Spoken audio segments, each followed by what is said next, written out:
Chicken நல்லா fever throat pain இருக்குங்க. நல்லா கொஞ்சம் தூக்கலாக காரமாக சிக்கன் ரோஸ்ட் சாப்பிட்லான்னு முடிவு பண்ணியாச்சு. ஸோ அதுக்கு தான் ஃபஸ்ட்டு வந்து 1 டீஸ்பூன் வந்து காஷ்மீரி மிளகாய் பவுடர் வந்து சாப்பிட்லங்க. ஏன்னா நம்ம சாமி கும்பலனாலையும் மகா சிவராத்திரி வந்துச்சா, அதனால் செய்யலை. ஸோ அதனால தாங்க. இப்போ வந்து நல்லா சிக்கன் ரோஸ்ட் மசாலா 1 டீஸ்பூன் மட்டும். ஏன்னா திரும்ப நம்ம அப்புறம் வந்து மசாலா ஆட் பண்ணுவோம். பட் அதனால தாங்க. கப்பில் வந்து பார்த்தீங்கன்னா ஆசன் கர்டு வாங்கிட்டு வந்திருக்காங்க. கப்லேயும் இருக்குது. ஸோ பேக்கெட்டும் இருக்குது. பேக்கெட்டே நான் ஓப்பன் பண்ணிட்டேன். கல் உப்பு சேர்த்துட்டு மசாஜ் பண்ணிக்கலாம். இஞ்சி பூண்டு பேஸ்ட்டு 1 டீஸ்பூன் மிக்ஸ் பண்ணிக்கலாம்.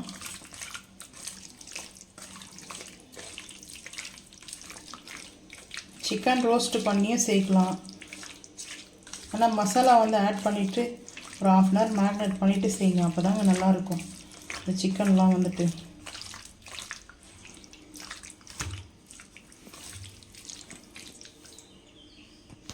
சிக்கன் ரோஸ்ட்டுக்கு அடுப்பு ஆன் பண்ணிவிட்டு வச்சுருக்கேங்க. ஃபேன் வச்சாச்சு. இப்போ வந்து ஆயில் சேர்த்துக்கலாம்.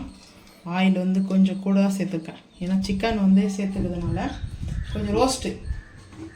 இப்போ ஹை ஃப்ளேம் பண்ணிக்கலாம். ஹை ஃப்ளேம் பண்ணிவிட்டு ஆனியனை சேர்த்துக்கலாம்.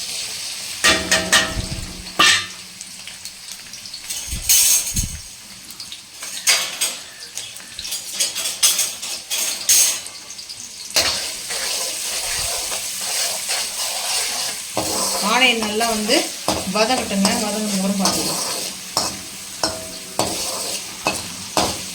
பொரிஞ்சிச்சிங்க. ஆனியனு ப்ரௌன் கலரில் வந்துடுச்சு. நம்ம இதில் ஓன் கரம் மசாலா ஸ்பைசஸ் எதுவுமே ஆட் பண்ண போகிறதில்ல. இப்போ வந்து பார்த்தீங்கன்னா தக்காளி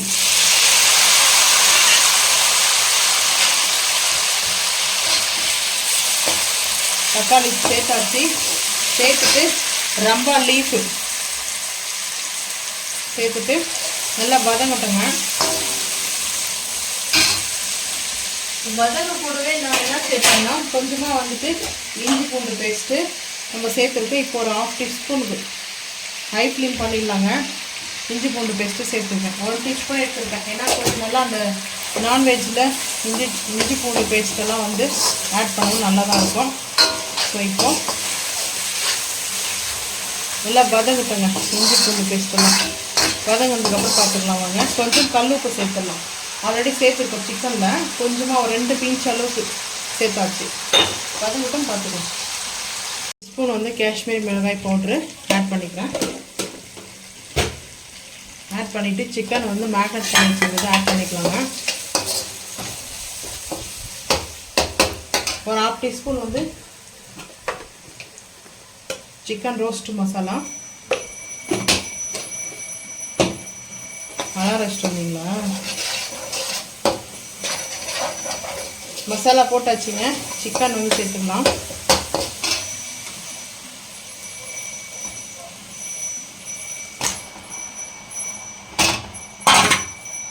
மேரினேட் பண்ண சிக்கனை சேர்த்தாச்சு.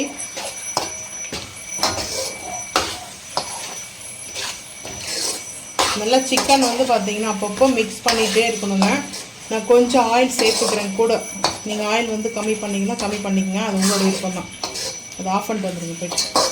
வாட்டர் நம்ம அந்த மசாலா ஆல்ரெடி தயிர் சேர்த்துருக்கோம். இதுவே நம்மளுக்கு வந்து ஒரு கிரேவி மாதிரி ஒரு திக்கா மசாலா மாதிரி வந்து ஃபார்ம் ஆகுங்க.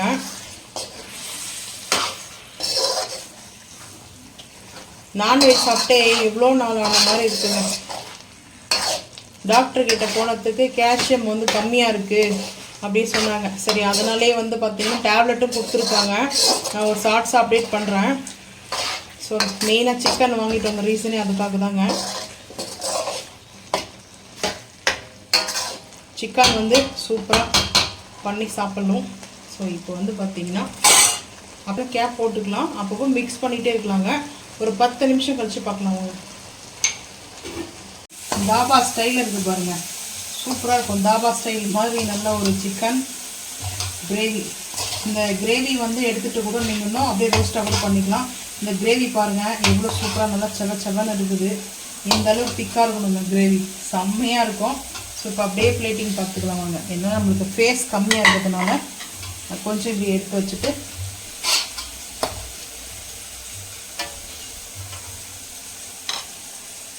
இங்கே வச்சுக்கலாங்க. செம்மையான ஒரு கிரேவி 3:30 ஆக போகுது. நல்லா அந்த ஃபீவருக்கு வந்து சாப்பிடணும் போல் இருந்துச்சு. ஸோ அதனால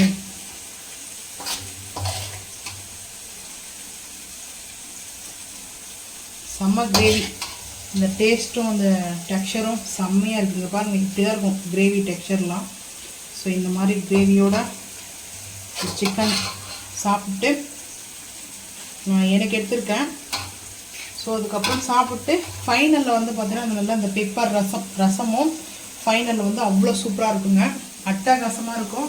ஸோ நீங்கள் ட்ரை பண்ணி பாருங்கள். அவ்வளோ அருமையான ஒரு சிக்கன் வந்து ரோஸ்ட்டாகவும் பண்ணிக்கலாம், கிரேவியாகவும் பண்ணிக்கலாம். ஸோ இந்த ரெசிபி உங்களுக்கு பிடிச்சிருந்துச்சுன்னா மறக்காமல் ட்ரை பண்ணி பாருங்கள். பெப்பர் ரசம் இது சாப்பிட்டு பாருங்கள். நல்லா கோல்டு, இவ்வளோ ஹெவி கோல்டாக இருந்தாலையும் கொஞ்சம் ஒரு 2 ஹவர்ஸ்லேயே நம்மளுக்கு கொஞ்சம் ரிலீஃப் ஆன மாதிரி இருக்கும் த்ரோட் பெயின்லாம். ஸோ உங்களுக்கு இந்த ரெசிபி வீடியோ பிடிச்சிருந்துச்சுன்னா மறக்காமல் லைக் பண்ணுங்கள், ஷேர் பண்ணுங்கள், சப்ஸ்கிரைப் பண்ணுங்கள், பெல் ஐக்கான் வந்து கிளிக் பண்ணுங்கள்.